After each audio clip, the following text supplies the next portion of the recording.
this book in earnest. I started working on this book in earnest in about 2016, but it certainly has been in the works since about 2010. And I was at ANU back in 2010, and Ian McCallister, who I'm sure you all know, is the person, one of the foremost kind of quantitative public opinion analysts in Australia, and he's been systematically surveying public opinion around a range of political policy areas since the mid-1970s, since the mid-1980s, with the Australian electoral study. And there's been a lot of kind of ad hoc work we're discussing on Australian public opinion and foreign and defence policy over the years. ASPI has published quite a few. Defence has been interested in it. There's been quite a few scholarly papers looking at, excuse me, these issues from a number of different perspectives. You know, what roles do elites play? Is there a democratic deficit in Australian foreign and defence policy? But there hasn't been, unlike in other countries where we've got systematic longitudinal data like the UK and the US on these issues around foreign defence policy, there hasn't been one monograph that tries to put it all together and collate all of the data we've got since the end of World War II. So that's really what we're doing here. There's not a lot of really new research in the book, but there is the bringing together of everything we know around Australian public opinion, defence and foreign policy. So I was responsible for the qualitative analysis and all the background, the literature review, you know, how at different times that we've got data for Australian public opinion, how were political elites discussing issues before and after events, what was the media coverage, all those kinds of issues that give us some context to the figures that we're seeing.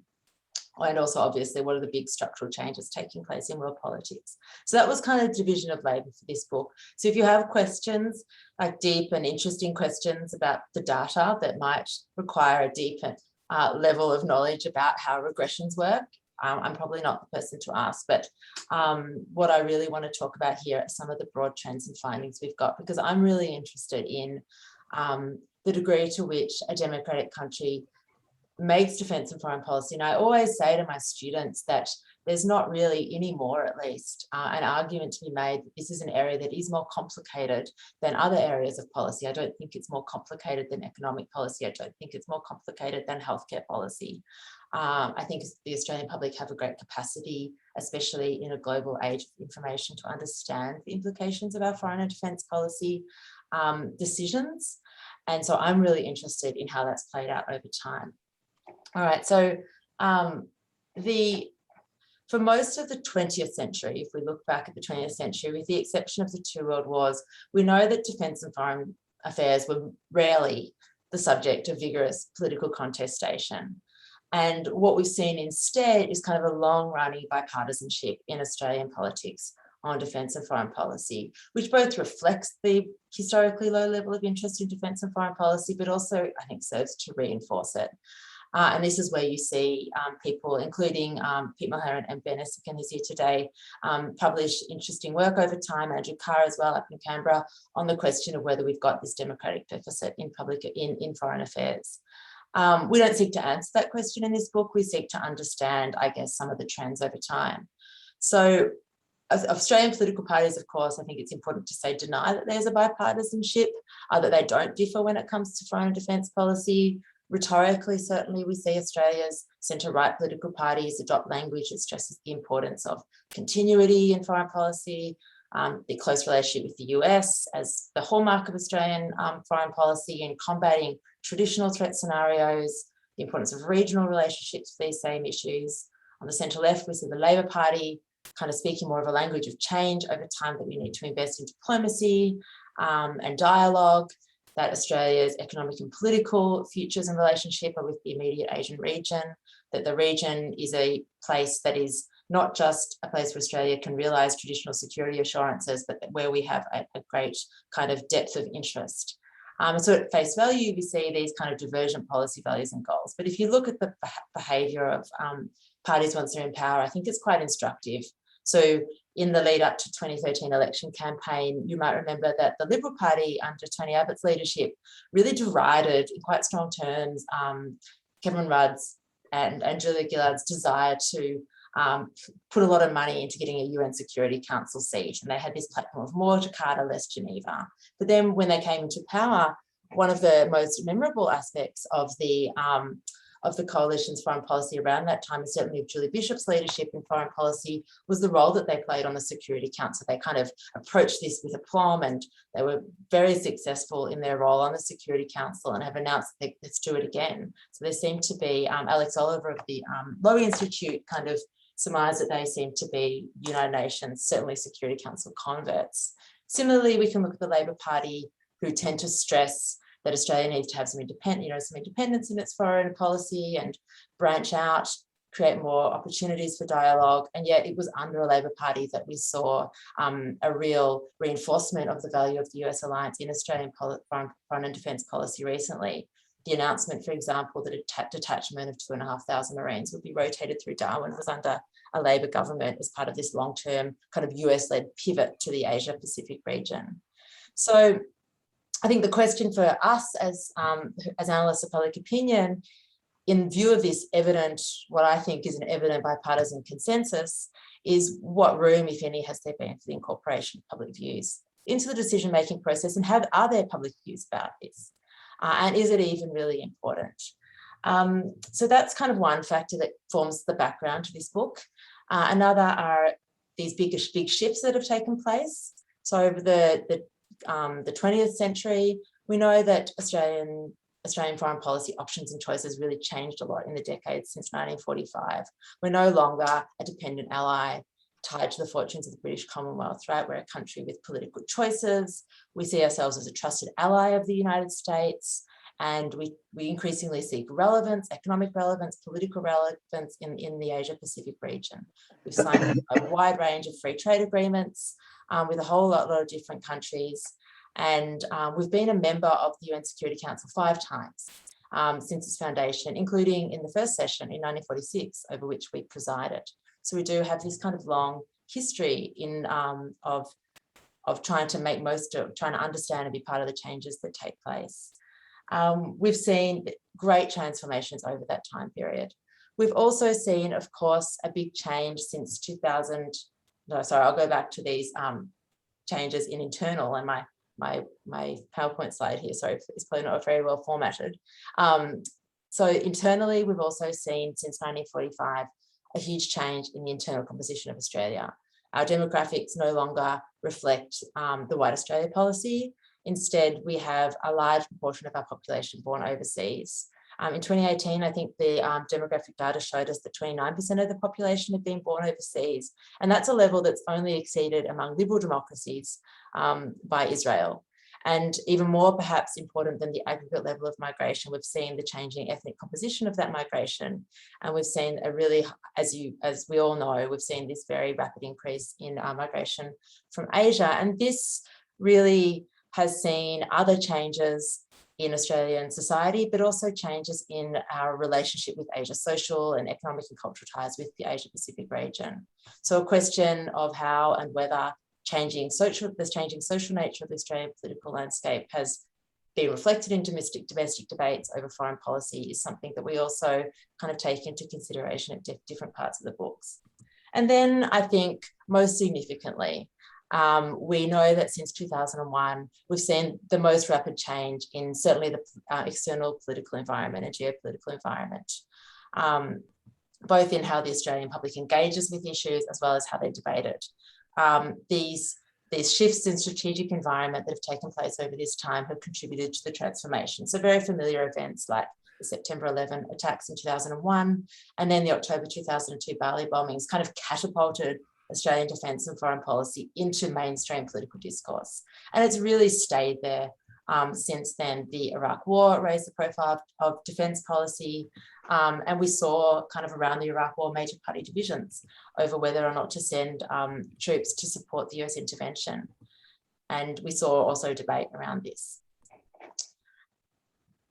All right, so alongside those major intervening events, which have played a big role, we've also seen other change in the background, globalisation continuing apace.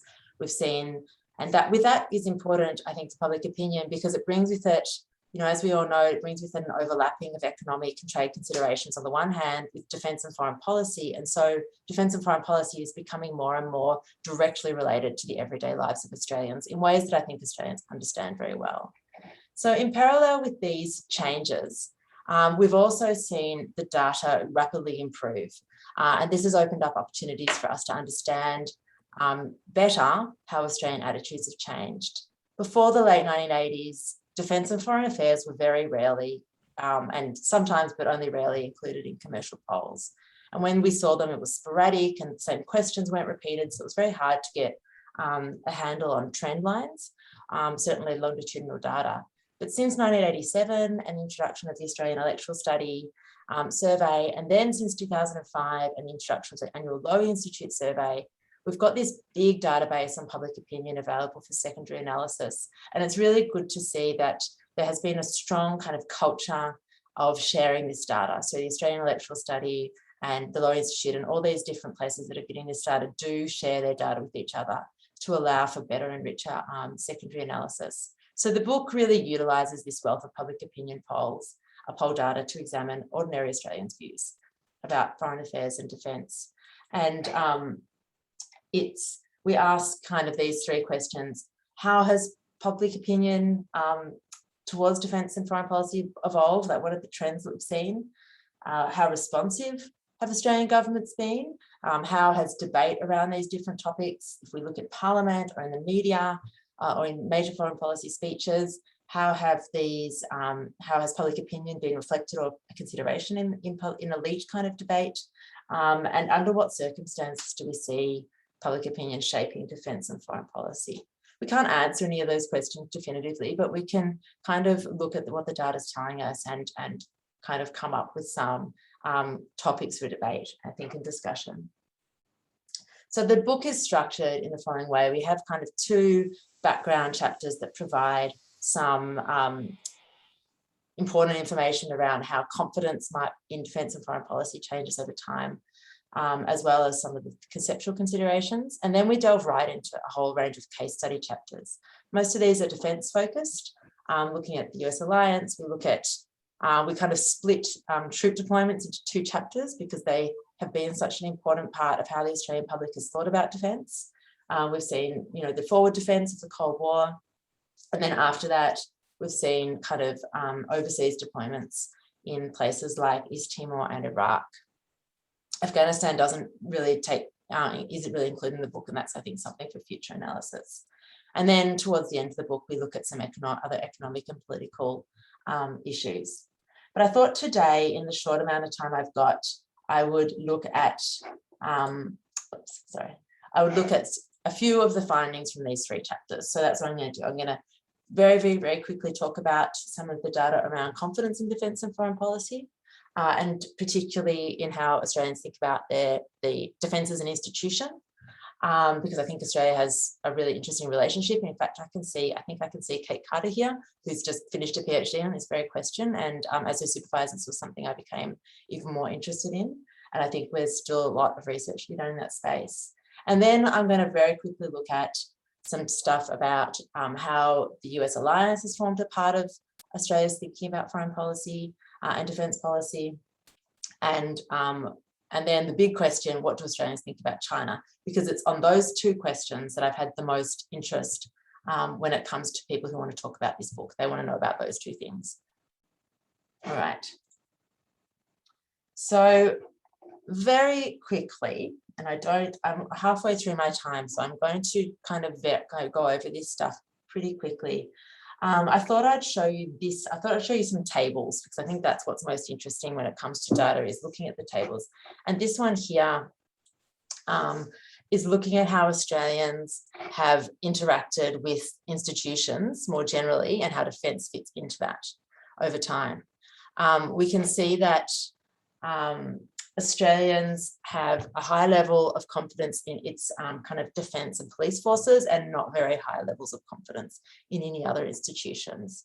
This is not Australia alone. Confidence in the democratic institutions that make up our societies has been falling for decades now, since at least the 1980s. And Australia is no exception to this rule.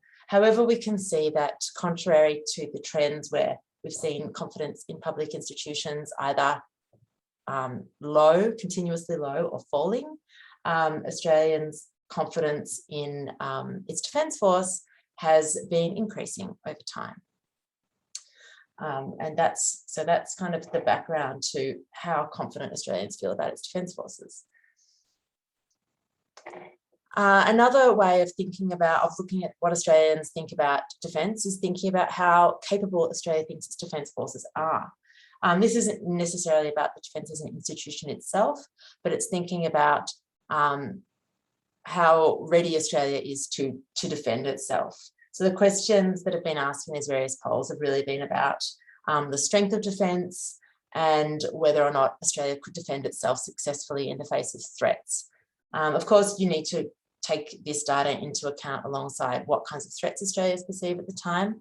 But we can see here that the proportion of Australians who think that Australia could defend itself is attacked is very high, and it's much stronger now than it was even 10 years ago. By 2019, positive views about defence are almost double the same figure in 1996, 25 years earlier.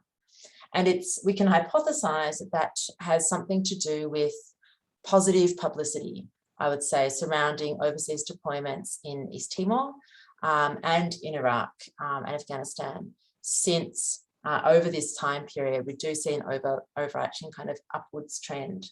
And it will be interesting, I think, that some of the scrutiny, certainly of, as we all know, we're watching right now, the public start to ask questions about Australia's role in Afghanistan, and it will be interesting to see whether this has any effect on public opinion about the Australia's Defence Force and its capabilities.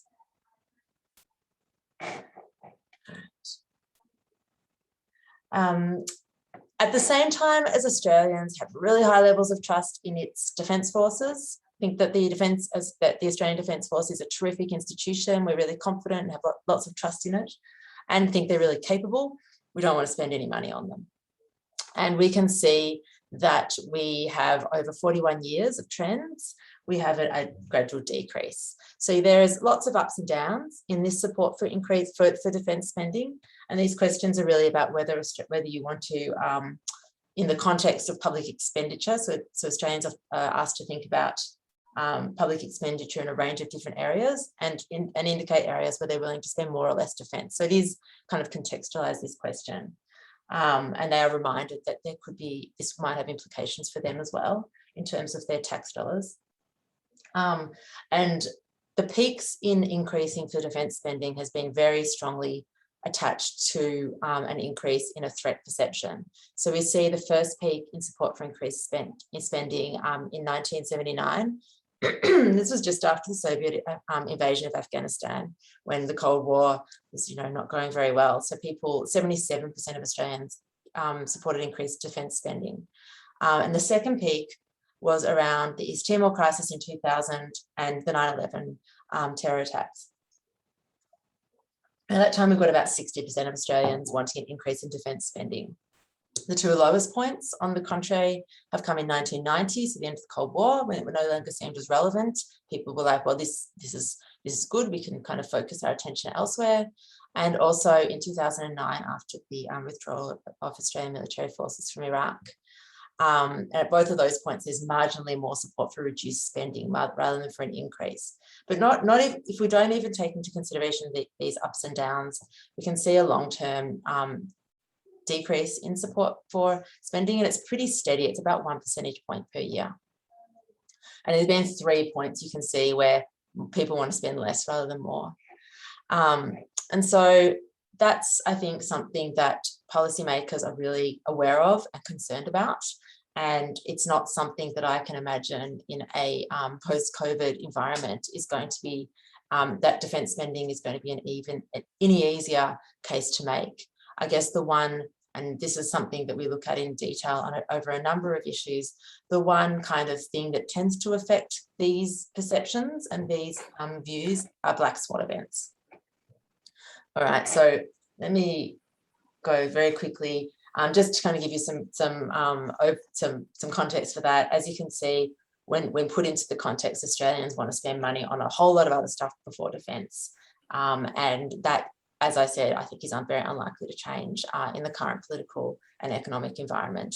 Health was already top priority, and that's obviously going to continue. And we're going to see more desire for spending on education and aged care in the context of COVID-19.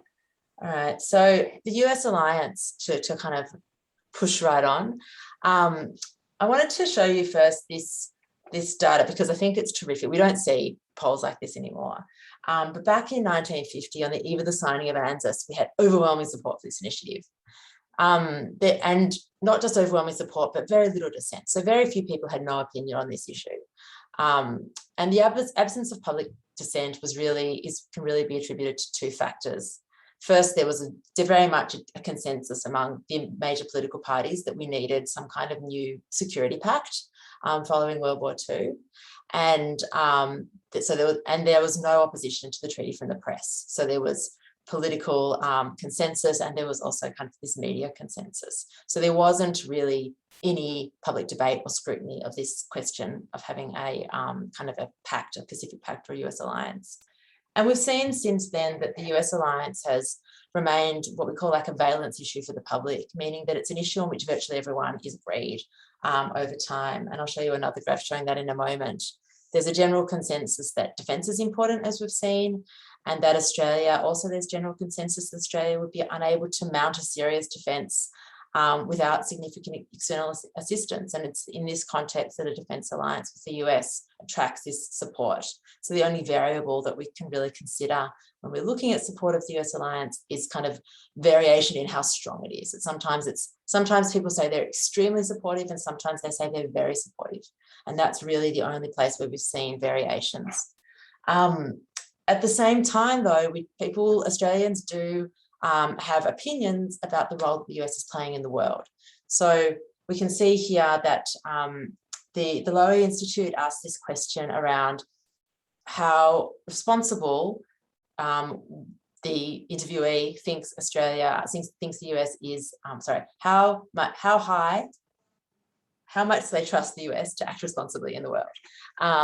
With the election of Barack Obama in 2008, this kind of whooshed up to 40% in 2011. And then as Donald Trump came into power, this kind of had a rapid decline.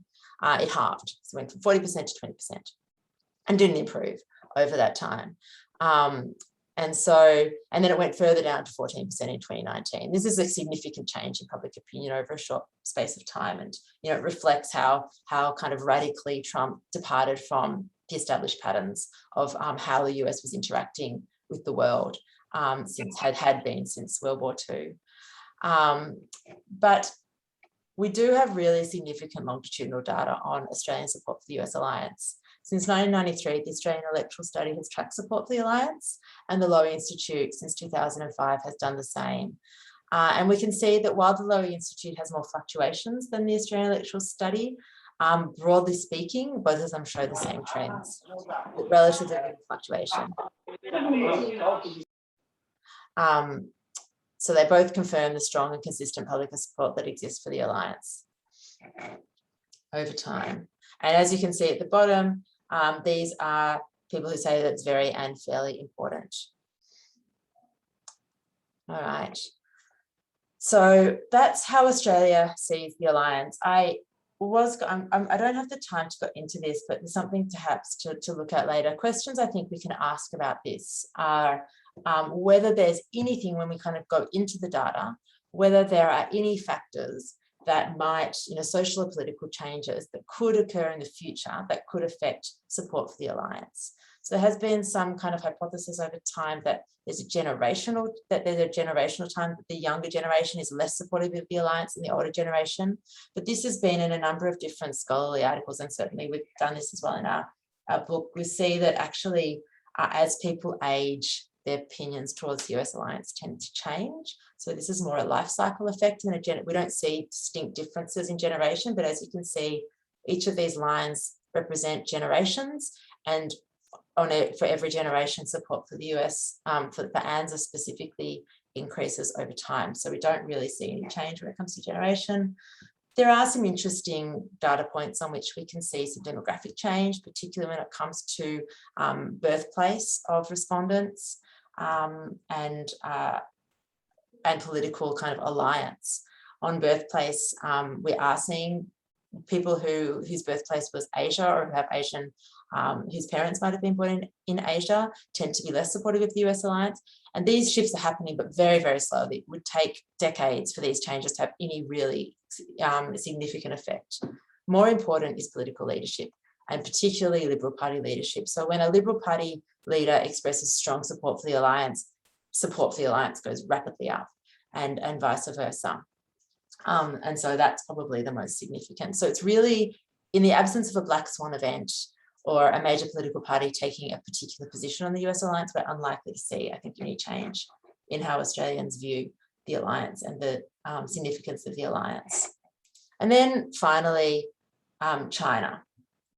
All right, so in the chapter on trade and relations with China, we look at this over this long period of time. How has Australia's relationship with the Asia Pacific region changed over time? And as we all know, it has changed dramatically over time. But it's also been a very, very gradual change. It's been a gradual and significant transformation over decades. Most of this transformation in how Australia views the region has taken place at the kind of level of the political elite. And this has also, this kind of changing nature of how the elites view Asia, the Asia Pacific, has been both informed by, but also has served to transform public opinion. And we saw that, I think, most dramatically in the 1990s. Attitudes towards migration and trade, as well as diplomatic and security relations, have changed significantly since the days of Australia's reliance on the British Commonwealth. But these changes have been steady and cautious, as has Australian policy. However, there is a deviation, as you can all, I think, see very clearly from this graph. Since 2018, we've seen a sharp deviation from this cautious pattern of gradual change, with a sharp spike in concern around the role of China in Australia's internal affairs, as well as the role that China is playing in the region. We know that anxiety about China's economic and military rise and its implications for Australian interests have increased considerably among the elite. So when I talk about the foreign policy elite here, I probably should have said this earlier, I'm talking not just about policymakers, but about scholars, academics like us, how we're talking about it, think tanks, and kind of high-profile media analysts. So how people who actually spend a lot of time thinking about foreign and defence policy. And we've seen the increased debate around these topics among the elite, and this has been reflected, I think, in public discourse. And this anxiety has been reflected in public debate about policy towards China. So we know that China's rise to global power status hasn't gone unnoticed by the public. And in parallel with its economic growth, China's military spending has really increased rapidly.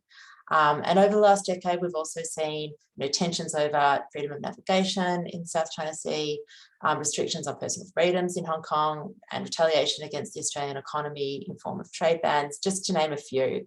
And so all these kinds of events and occurrences have served to increase the profile of Chinese expansion among the public more than any time in the past. And it doesn't help that China's political system is so opaque. This kind of feeds into this discourse of China as a threat.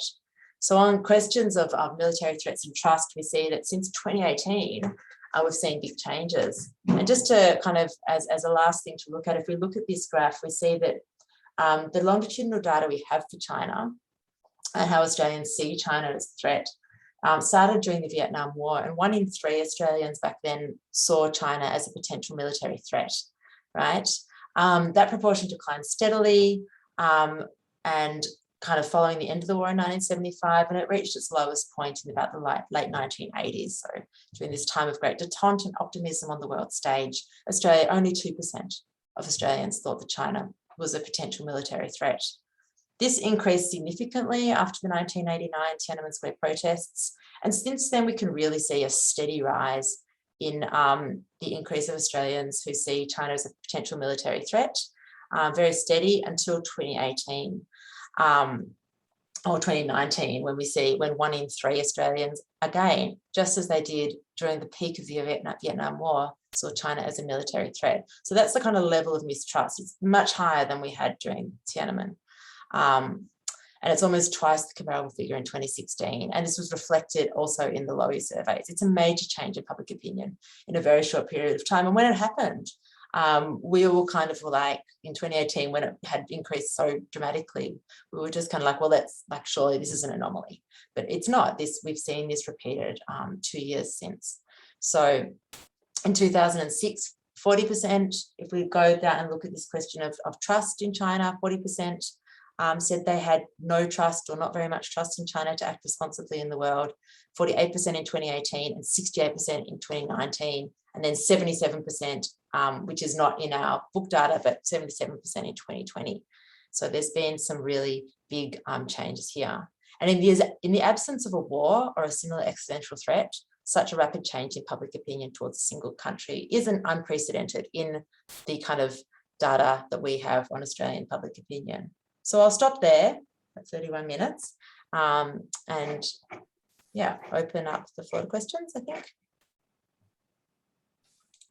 Thank you, Danielle. That's brilliant. That's a lot of material packed into 30 minutes. I'm sure there's a lot to unpack with our group. We've got 40 participants, which is, I think, reflects on the level of interest in this topic. So I'd encourage people to jump in quickly. I know Jerry's got a question here on chapter 4, asking whether divisions over Korea, Malaya, Vietnam during the Menzies-Holt-Gorton years imply we should date the apparent bipartisanship to 1945 or only in the post-70s period. I don't know, Jerry, you want to jump in and raise that? And David Lowe's raised a hand. So first we'll go to or Jerry, are you? Yep. Yeah, that's the question. And I was thinking of the book by David, partly on liberalism in the under Menzies, those divisions between Liberal and Labor, sort of what kept Menzies in power for maybe 2 decades. So I was wondering how the bipartisanship plays out in that time period. The Labor Party during that time, when it comes to its public policy platforms, didn't have a strong anti-Vietnam policy until Whitlam promised to withdraw its troops if he were elected. And this is like, there's a whole lot of kind of internal Labor Party stuff going on here. But while there were certainly many on the kind of left of the Labor Party who wanted out of Vietnam, and while the peace movement did have a lot of supporters among Labor Party constituency, actually in practice, there was a great deal of bipartisanship. There weren't really any big challenges to Australia's position when it came to Vietnam.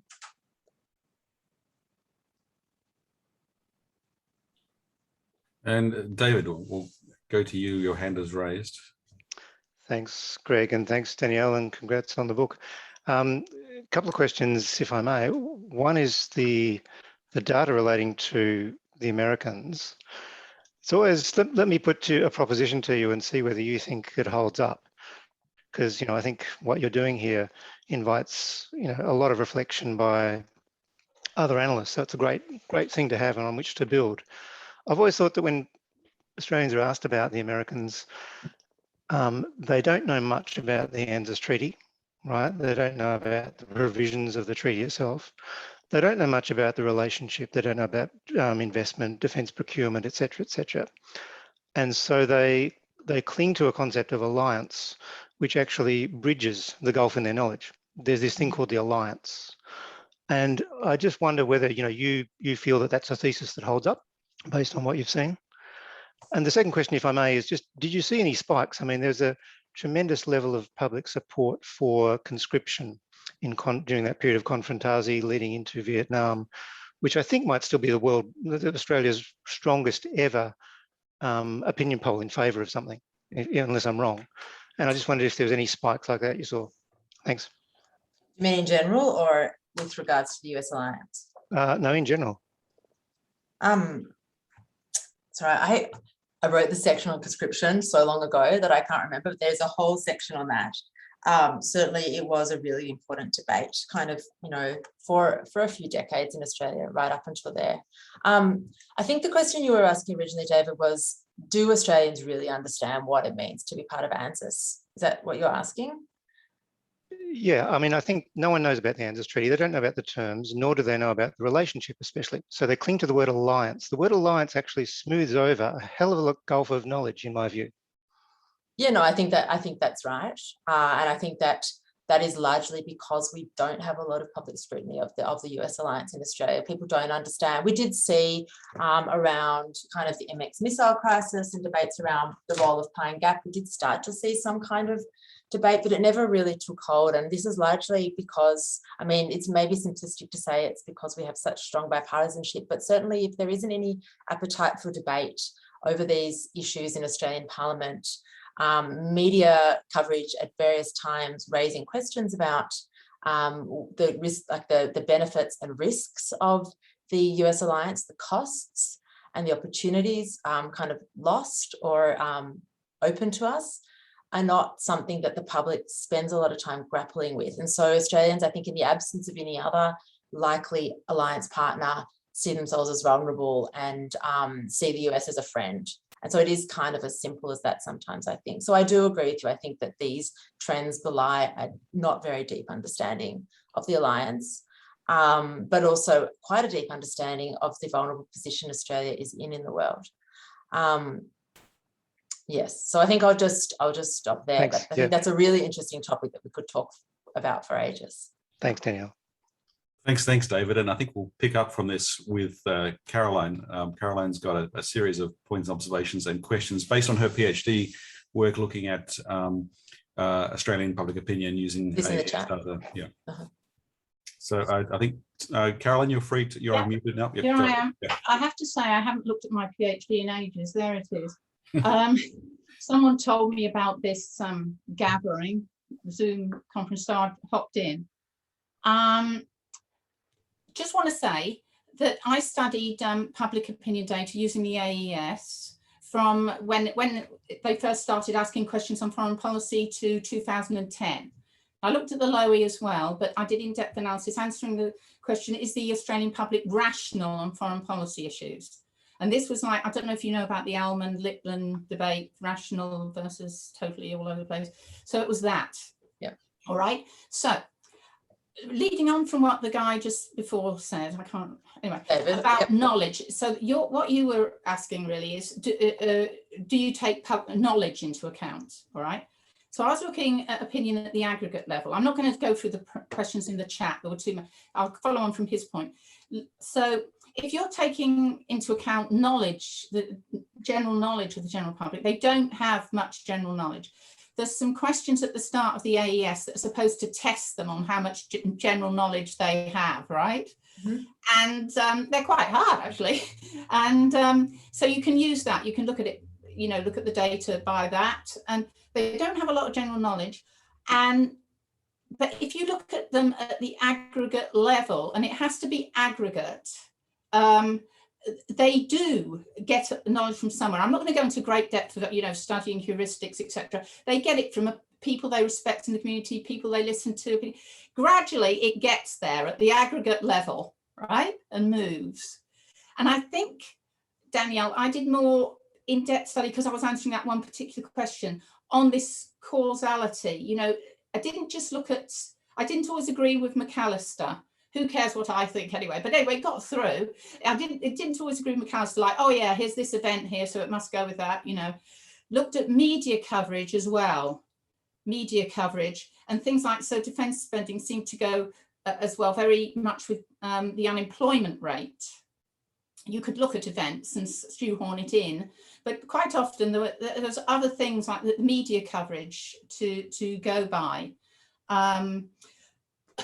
So yeah, and on China, I'll shut up in a minute. On China, it seemed that when I was doing it anyway, the public have always been much more scared of Indonesia and Muslim countries near them. Probably the knowledge thing again, like they don't know so much about China, don't think about China very much. You know, you'd expect them to be more worried about China, but it was Indonesia. Maybe since I did mine, since 2010, there'll have been more media coverage, and so I don't know if it's flipped. But it used to be all Indonesia was the big baddie, right up till then. That'll do for now. Thanks. So is your name Caroline, not Tony? Yeah, it is. Caroline Yarnell, yeah. No, I mean, I think that's very interesting. I'd be very interested to read your PhD. I don't disagree with you. Yes, I looked at media coverage and I didn't actually look at unemployment trends. I think that's a really interesting factor to consider. But no, I agree with you on all those issues. I don't think it's possible to study the causation of how and where public opinion changes, but I certainly agree with the idea that I don't think that people are completely rational, but I also don't think that public opinion is kind of irrational in inchoate, which was the great belief for a long time, that there was not possible for people to form opinions that were based on information around foreign policy and defence. I certainly found that people do have quite well informed, and that, yeah, as you said, they get this information from trusted peers, from the media, as well as from public elites. So no, I think that we probably actually largely agree on the ways in which public opinion has changed. And on threats, yes, Indonesia was always seen as the biggest threat to Australia. We've seen a huge change in that though since your PhD was published. That's been the biggest change, that China has rapidly overtaken Indonesia as the biggest threat to Australia in the view of the public. And finally, before you, and this is the last thing I'll say, it just seems a sad way we arrange ourselves here in Australia as regards academia, because I did that PhD, and then of course any other work I do, I have to do it for free, just sitting at home on my own. So I did no more. Sorry, I missed the first part of what you said. I was reading it. Just buried. Anyway, there you go. Send me an email, Caroline. Yeah. And yeah, great to have you joining us, Caroline, and look forward to you participating in future seminar discussions. So thanks for reaching out. We've got a question here from Sam, who's driving. So I'll read her chat question out in a minute. But before that, there was somebody else whose hand is raised, but I can't see your name. Sorry. So I'll ask you to ask yourself. Yeah, it's me. I have a question. It's Yeah, Kate. please go ahead. Thank you. Kate, sorry. Sorry, I didn't recognize. Sorry. Danielle, Yes. I have a question about the conclusion in chapter 2, that there's a link between positive publicity of military on operations and public perception of ADF capabilities. And in chapter 5, you suggest, with the 2 examples of Iraq and East Timor, that it's through the mainstream media that positive publicity has come.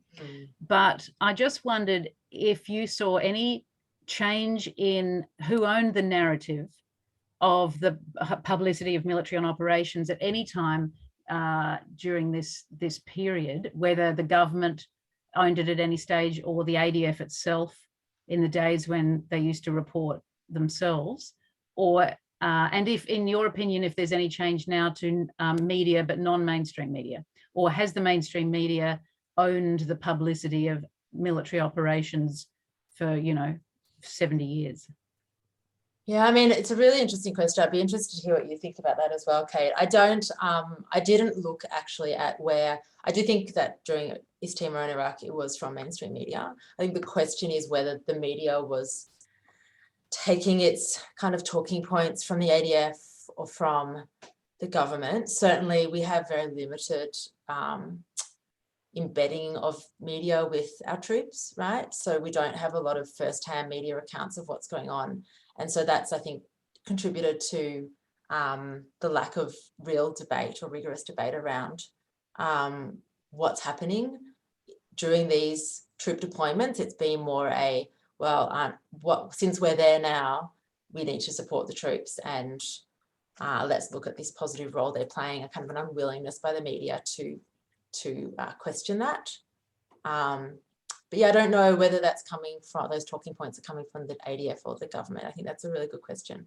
In terms of now what's driving it, I mean, I still think it's driven by the mainstream media, but we are seeing the increase in non-traditional media, and we are seeing a willingness to question, I know you looked at this as a case study in your PhD, but the Ben Roberts-Smith trial, as it keeps going on, I mean, it's going to be something that people are starting to talk about, are starting to question some of the received knowledge about the role that certainly in Afghanistan that Australian troops have played. And as the situation in Afghanistan worsens, as the Taliban regains control, the question will be, well, what was even the point of that operation? And what role should our defence forces be playing moving forwards? So yeah, I think that they're really good questions, to which I don't have any answers, so it's very unsatisfactory. To answer Sam's question about Africa, Sam, I'm sorry, I don't there was not a lot of data about what Australians think about Africa, which will not shock you at all. Most of the data we have around Africa will be around what Australians think of our foreign aid programs and where that money should be going. There was a lot more support for that going to Africa in the 90s. And that has changed over time as the discourse has certainly moved to a national interest tied aid program.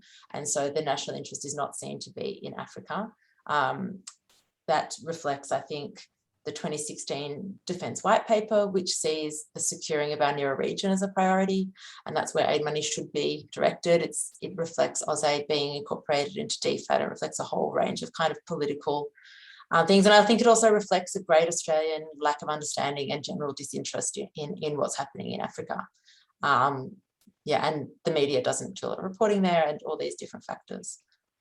But I'm sure I have other stuff on Africa. I do vaguely remember reading quite a lot about Australian attitudes towards Africa, all like 5 articles published, but I cannot remember them right now, I'm afraid. Yeah, it's fascinating. That's bound to be something that's going to develop further in future. Maybe the biggest African story for Australians right now is Peter Bowles' 800-metre final. That reminds us that African Australians are now very much part of Australian society. It's a recent migration trend, but it's going to reframe the way we think about Africa itself. I'm sure there's more questions and discussion here. Caroline's come back on the African point to say that very true, Caroline. Yeah. Yeah, there's another whole discussion about the way in which our political elite, particularly the current government, frames priority issues and invests in getting decisions they want. And you raised earlier, Caroline, the point about climate change and foreign aid. I think that's going to dominate thinking in future. I didn't see any further questions. I'm sure there are some, but let me throw open to the floor. Or comments or follow-up. And